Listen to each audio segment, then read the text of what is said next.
Para manter a saúde 100%, é preciso se dedicar a atividades físicas e à alimentação adequada e equilibrada. Isso tudo pode ser o remédio para combater muitas doenças e, principalmente, manter em bons níveis as taxas do sangue. Há quem tenha uma justificativa. Você lembra qual foi a última vez que fez um check-up na saúde? Não, porque assim, eu dependo do SUS, o SUS é um problema, é complicado. Aí você perde muito tempo. Você que trabalha para depender do SUS, você tem que ter tempo. Aí é complicado, você tem que faltar. Aí o patrão não quer saber, né? Outras precisam só de um pouquinho de tempo para pensar.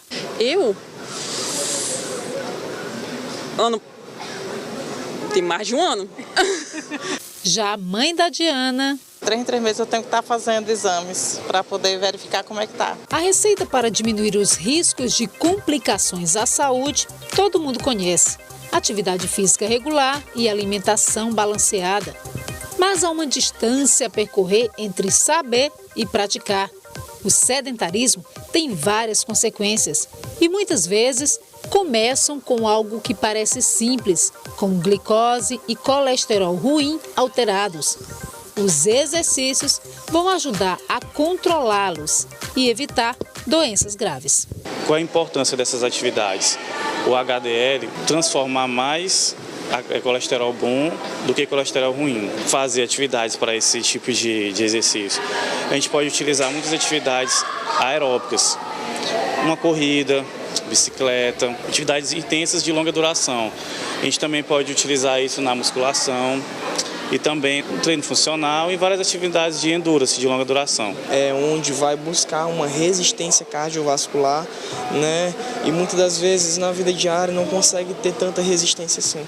Pode ser a hora de começar uma atividade física direcionada para o LDL, o colesterol ruim, que teima em não baixar. Fazer o check-up de forma regular também é importante para constatar se índices como o de colesterol e de glicemia estão sob controle. E é exatamente neste período que se aproxima o de férias que os consultórios médicos recebem o maior número de pessoas preocupadas com a saúde. E você, faz parte deste grupo? Ou sequer lembra da última vez que realizou exames de rotina? Pergunta para você pensar aí da Gorete Santos. Olha, agora a gente separou para essa parte do programa, no complemento do nosso quadro Saúde, na conversa com o Dr. Wallace Miranda, que é médico endocrinologista, atendeu o nosso convite, Dr. Wallace. Bom dia, tudo bem? Bom dia, Nádia. Bom dia a todos os telespectadores. E a gente vai detalhar agora o que é importante você verificar no seu check-up, né? No exame de sangue especialmente, porque o sangue, ele traz ali o raio-x inicial para o médico ter um ponto de partida e investigar várias coisas, né, doutor? Isso mesmo, Nádia. É bem importante ressaltar o que foi comentado na reportagem. É muito importante ter uma boa alimentação e uma boa atividade física. O melhor jeito de prevenir as doenças, prevenir as complicações. Com relação aos exames laboratoriais, a gente tem alguma sequência de exames a depender do que a gente está buscando, do que a gente está procurando de patologia. Como foi comentado, o colesterol ele deve ser pesquisado em todos os adultos, acima de 18, 20 anos de idade. Tem que ser pesquisado se o colesterol está alterado ou não. Caso não esteja, pode deixar essa avaliação um pouco mais distante. A cada 3, 5 anos pode ser deixado. Com relação à glicemia... O colesterol, só enquanto a gente vai falando do colesterol, sim, doutor, a gente falava aqui na reportagem sobre LDL, HDL, muita gente acaba tendo dúvida, né? Qual é o colesterol bom, qual é o colesterol... Colesterol todo mundo tem que ter, né, gente? Isso. Tem que ter na dose certa. Exatamente. Apenas, né, doutor? O colesterol é muito importante para o nosso organismo. Inclusive, toda membrana celular ela é composta por colesterol. Então, os hormônios também eles fazem parte, tem na sua produção colesterol. Então, o colesterol é fundamental para a nossa vida. O problema é quando a gente tem um excesso do colesterol ruim. No caso, aqui a gente tem tanto o HDL, seria o colesterol bom, e o LDL, colesterol ruim, considerado colesterol ruim. Por que é considerado colesterol ruim? O HDL ele faz a limpeza dos nossos vasos. Por isso que ele é considerado colesterol bom. E o melhor meio de aumentar esse HDL é através da atividade física, seja atividade física, o exercício anaeróbico ou o exercício aeróbico. A gente tem algumas vertentes, alguns estudos defendendo cada um do tipo de atividade física. O LDL, que é o colesterol ruim, ele acaba se impactando e fica nas membranas do vaso, fazendo com que ocorra com o tempo, pode ocorrer uma doença aterosclerótica. É o que a gente chama de acúmulo de gordura no sangue. Acúmulo de gordura no sangue. E que decorre também da alimentação errada e da falta de atividade física. Exatamente. Isso daí é o que acaba provocando, por exemplo, um infarto agudo do miocárdio, um acidente vascular cerebral. Então, a gente tem que combater esse LDL. Esse LDL tem que ficar no valor mais baixo. Além desse LDL, a gente tem outros fatores que a gente tem que analisar e tem que prevenir. Por exemplo, o cigarro, o tabagismo, ele facilita esse acúmulo de gordura.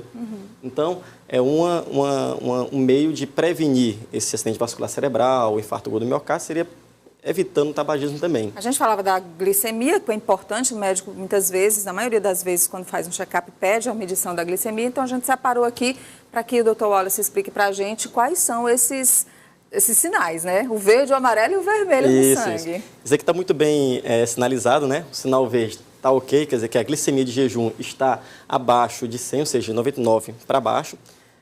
O sinal vermelho seria maior ou igual a 126, isso é glicemia de jejum.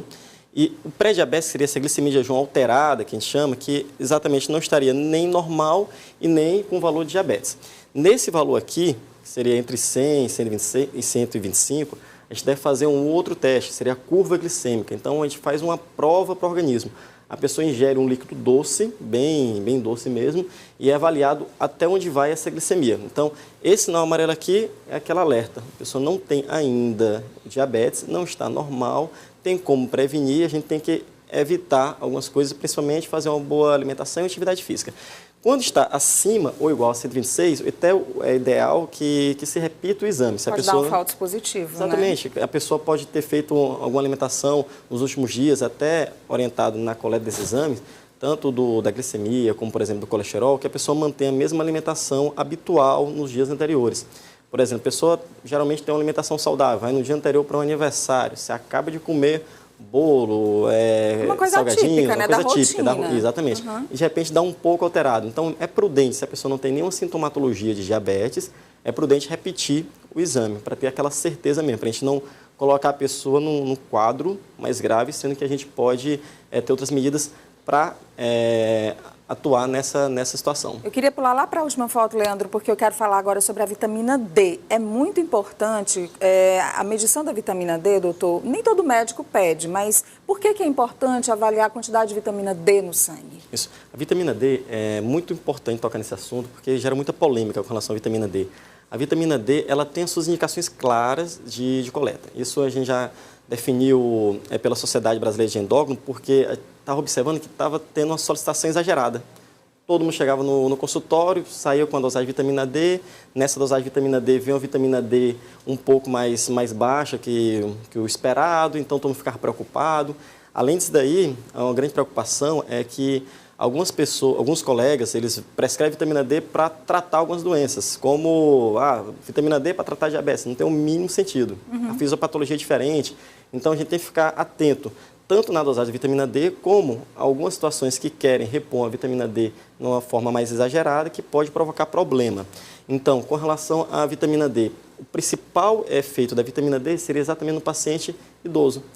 O paciente idoso tem um risco maior de queda, tem um risco maior de osteoporose. Então, sim, nesse paciente é a situação mais clara da dosagem da vitamina D. Em outras situações, o paciente não é idoso, aí teria que avaliar, o paciente é obeso, o paciente tem alguma doença crônica como diabetes. Então, algumas situações que a gente poderia solicitar vitamina D que poderia auxiliar a reposição nesse paciente. O grande detalhe é que a gente vive num país tropical. Esse país tropical... Está cheio de vitamina D. A princípio, veio cheio de vitamina D. Basta abrir a janela. Aqui no Piauí, então, se pegar um solzinho ali, tá ótimo. Ele é muito farto. O grande problema é que a gente se esconde do sol. Pelo fato do sol ser muito forte aqui em Teresina, por exemplo, o sol, a gente vai, quando sai de casa, sai coberto, então não adquire vitamina D de maneira adequada. Quando a gente vai para o sol, geralmente todo coberto, pega sol somente nas mãos e no rosto, ou seja, mas é propício a ganhar um câncer de pele, se ficar pegando sol somente nas mãos e no rosto de maneira mais exagerada. Então, a gente até orienta, o correto seria ter uma exposição solar adequada, mas isso teria que ser numa maior superfície corporal, no tronco, nas pernas, nos braços, não somente nas mãos e no rosto. Bom, tá aí então, Dr. Wallace Miranda, médico endocrinologista, nos ajudando a entender melhor quais são os principais, né? Lógico, tem uma variedade imensa de exames que o médico vai solicitar de acordo com o caso do paciente, mas o ponto de partida para você entender um pouco de onde fazer o seu check-up é esse aqui, tá bom? Doutor Wallace, obrigada. Obrigado, Nádia. Um ótimo dia, até a próxima.